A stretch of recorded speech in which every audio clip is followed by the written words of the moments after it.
Hello, BookTube, and welcome back to Pride and Prejudice for Jane Austen July. We are reading Pride and Prejudice together. How much fun is that? And we are up to chapter 6. There has been a dance, and the new tenant of Netherfield Hall and all of his people, a crowd of his friends and sisters, have all attended. They've all met the people of the surrounding villages and of Longbourn, including the Bennet family. And there's been a lot of talk about that meeting. There's been a lot of talk about the people involved. The new owner of Netherfield Hall, Mr. Bingley, seems quite taken with the eldest Bennet sister, Jane, who is extremely sweet, extremely saint-like, and extremely beautiful. And now we're up to chapter 6. The ladies of Longbourn soon waited on those of Netherfield. In other words, there is now commerce, there is now intercourse between the houses. They now know each other socially. The visit was returned in due form. Miss Bennet's pleasing manners grew on the goodwill of Mrs. Hurst and Miss Bingley, and though the mother was found to be intolerable, and the younger sisters not worth speaking to, a wish of being better acquainted with them was expressed towards the two eldest.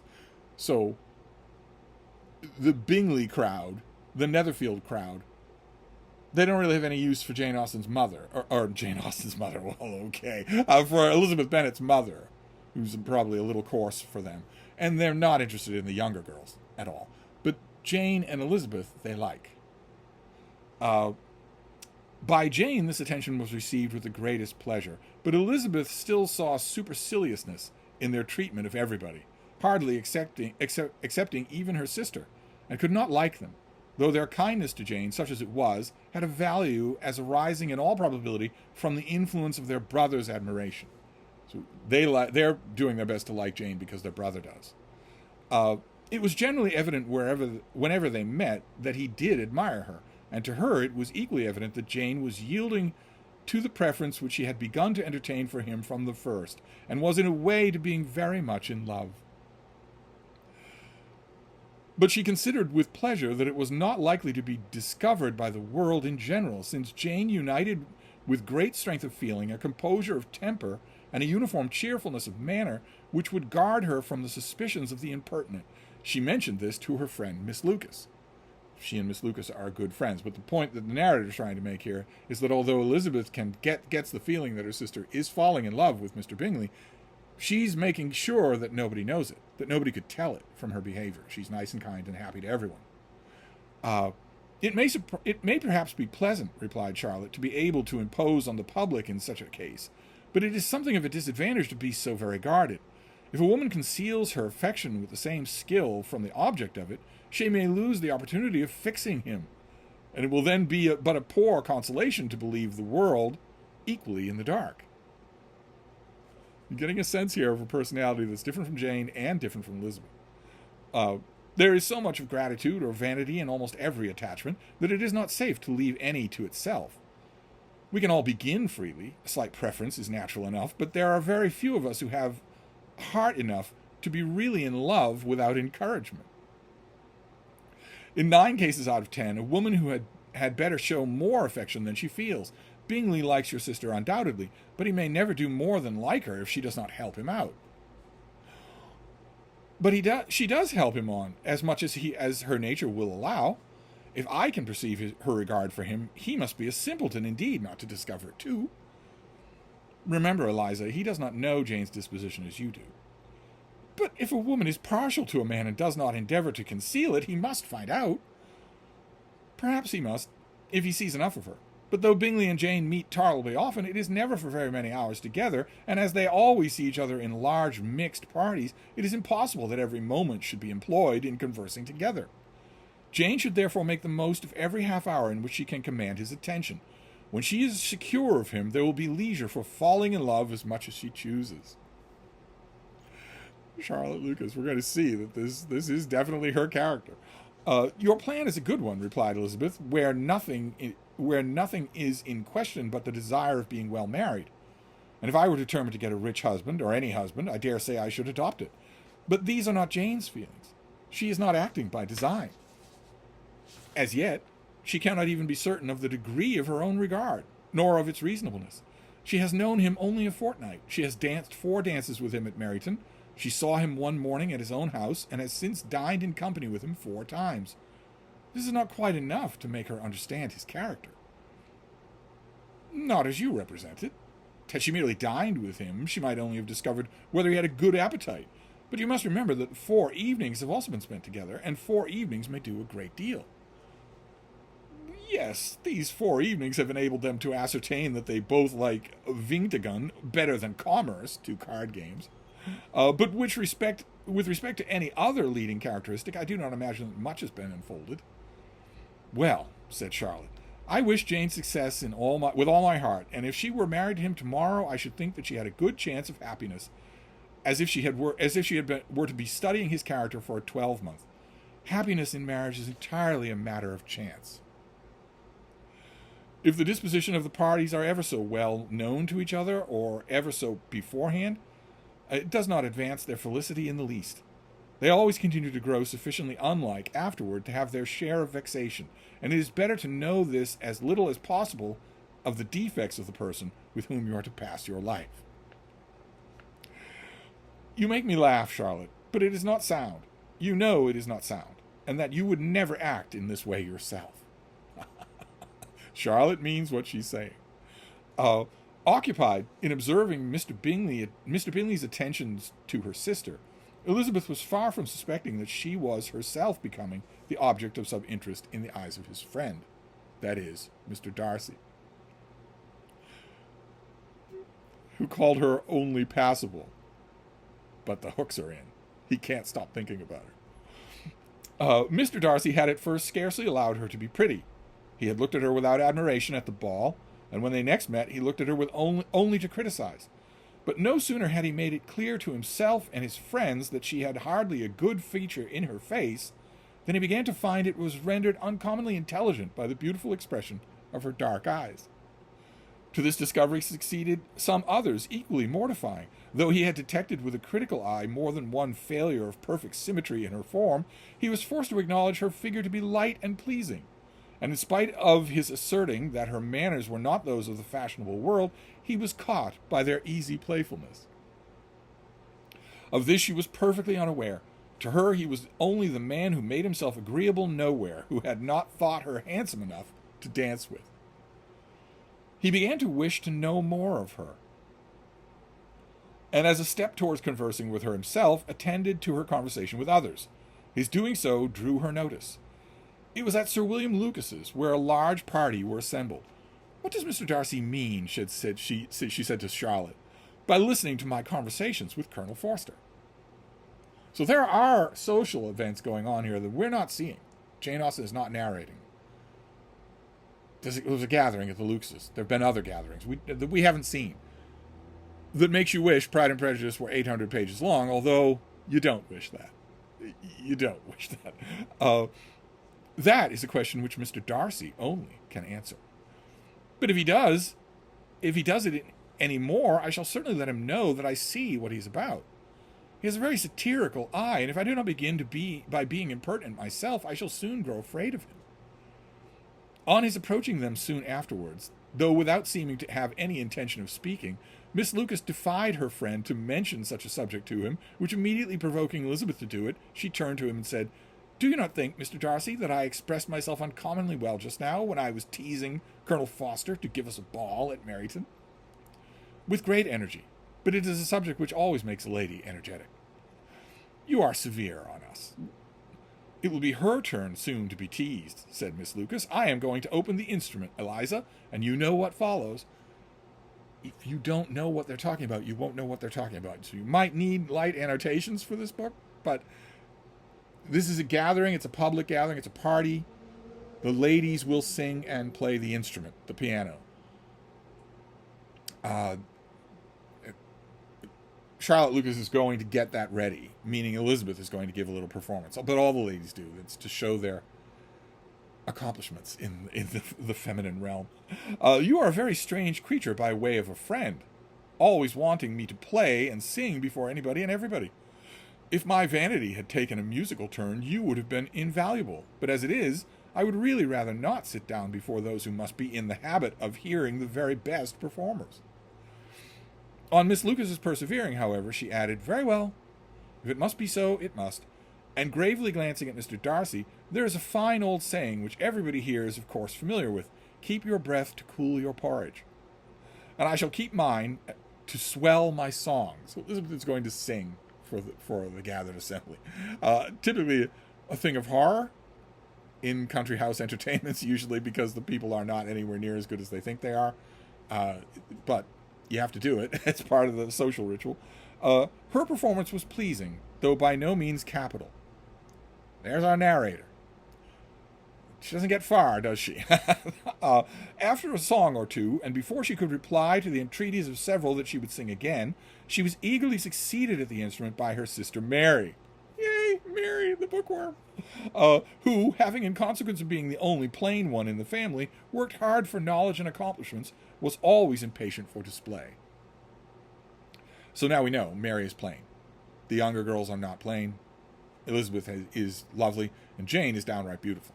But Mary is plain. We don't know if that's true because, as I've said, I don't 100% trust this narrator, but nevertheless.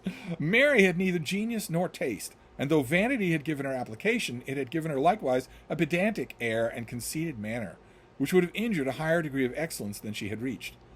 Elizabeth, easy and unaffected, had been listened to with much more pleasure, though not playing half so well, and Mary, at the end of a long concerto, was glad to purchase praise and gratitude by Scotch and Irish airs at the request of her younger sisters, who, with some of the Lucases and 2 or 3 officers, joined eagerly in dancing at one end of the room. In other words, she wraps up with popular entertainment, which, if you'll recall, those of you who are fans of Arthur Conan Doyle, the Sherlock Holmes story, you'll remember that we're told that Holmes is a virtuoso violin player, but he very much likes the weird, modern, atonal stuff, the scraping and squealing, but that to salve Watson's injured patience after a whole hour of that, he will then rattle off a whole bunch of violin favorites that Watson loves. He buys the same kind of acceptance as Mary does. Mr. Darcy stood near them in silent indignation at such a mode of passing the evening, and to the exclusion of all conversation, and was too much engrossed by his own thoughts to perceive that Sir William Lucas was his neighbour, till Sir William thus began. What a charming amusement for young people this is, Mr. Darcy. There is nothing like dancing, after all. I consider it as one of the first refinements of polished society. Certainly, sir, and it has the advantage also of being in vogue amongst the less polished societies of the world. Every savage can dance. Sir William only smiled. Your friend performs delightfully, he continued after a pause on seeing Bingley join the group, and I doubt not that you are an adept at the science yourself, Mr. Darcy. You saw me dance at Meryton, I believe, sir. Yes, indeed, and received no inconsiderable pleasure from the sight. Do you often dance at St. James's? Never, sir. Do you not think it would be proper compliment to the place? It is a compliment which I never pay to any place, if I can avoid it. You have a house in town, I conclude? Mr. Darcy bowed. I had once some thoughts of fixing in town myself, for I am fond of superior society, but I did not feel quite certain that the air of London would agree with Lady Lucas. Might be that he can't afford it, and that he knows he's a big fish in a small pond in Meryton and Longbourn, and that he would be a country bumpkin in London. Could be. We don't really get the full depths of Mr. Lucas. But anyway, let's move on here. He paused in hopes of an answer, but his companion was not disposed to make any. And Elizabeth at that instant moving toward them, he was struck with the notion of doing a very gallant thing, and called out to her, "Oh, no! Darcy's already said he doesn't like to dance, and Elizabeth doesn't want anything to do with him. Mr. Lucas doesn't know that. He thinks it's the most natural, suave thing in the world to pair them up. My dear Eliza, why are you not dancing? Mr. Darcy, you must allow me to present this young lady to you as a very desirable partner. You cannot refuse to dance, I am sure, when so much beauty is before you." And taking her hand, he would have given it to Mr. Darcy, who, though extremely surprised, was not unwilling to receive it, when she instantly drew back and said with some discomposure to Sir William, "Indeed, sir, I have not the least intention of dancing. I entreat you not to suppose that I move this way in order to beg for a partner."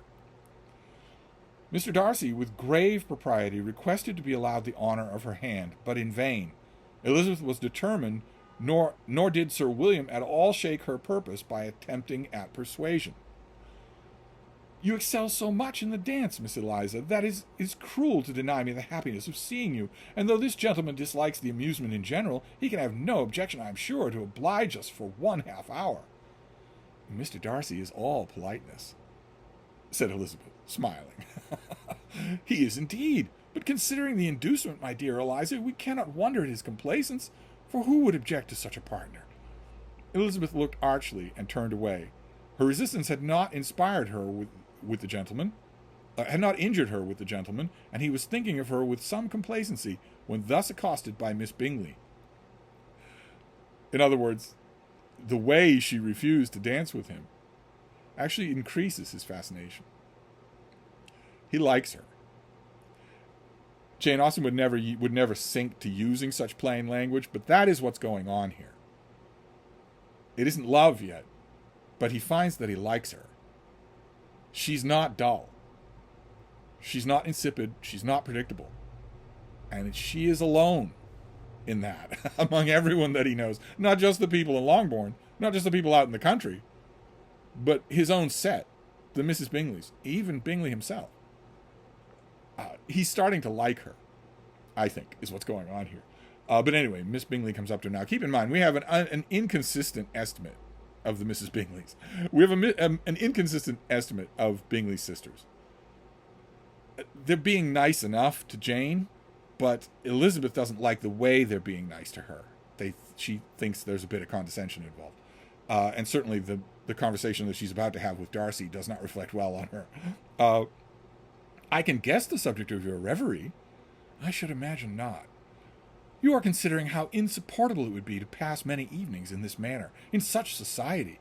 And indeed, I am quite of your opinion. I was never more annoyed. The insipidity, and yet the noise, the nothingness, and yet the self-importance of all these people. What would I give to hear your strictures on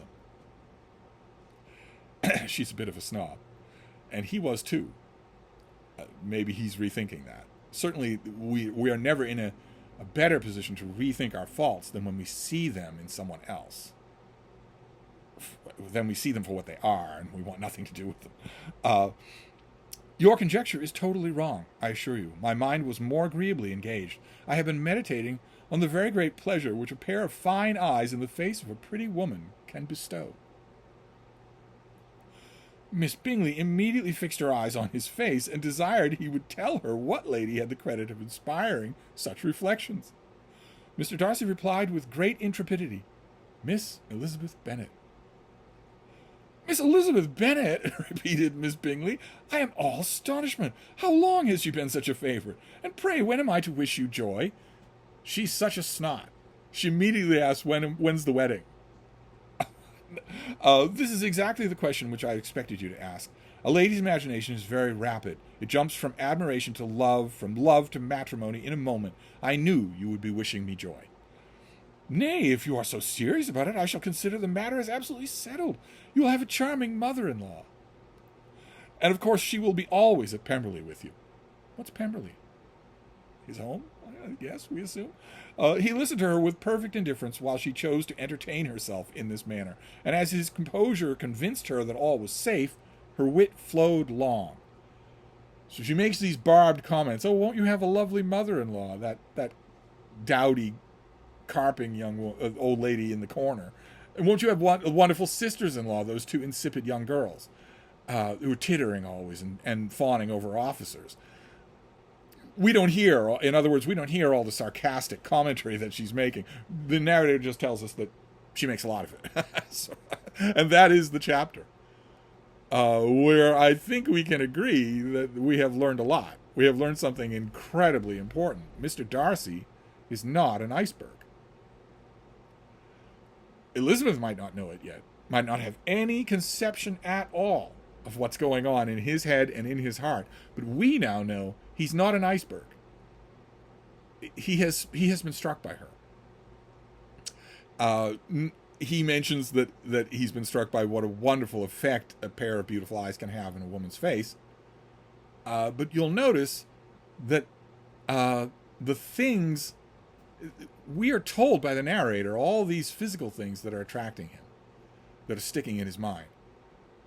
But it's always the personal things, the snap of conversation between them that seems to be the thing that's doing it, that's accelerating this. But anyway, the dice are now loaded. What is going to happen next? Of course, the natural question here is, when is Elizabeth going to find out about all of this? But let's see what happens next time. So I'll wrap this up for now, and I'll see you then.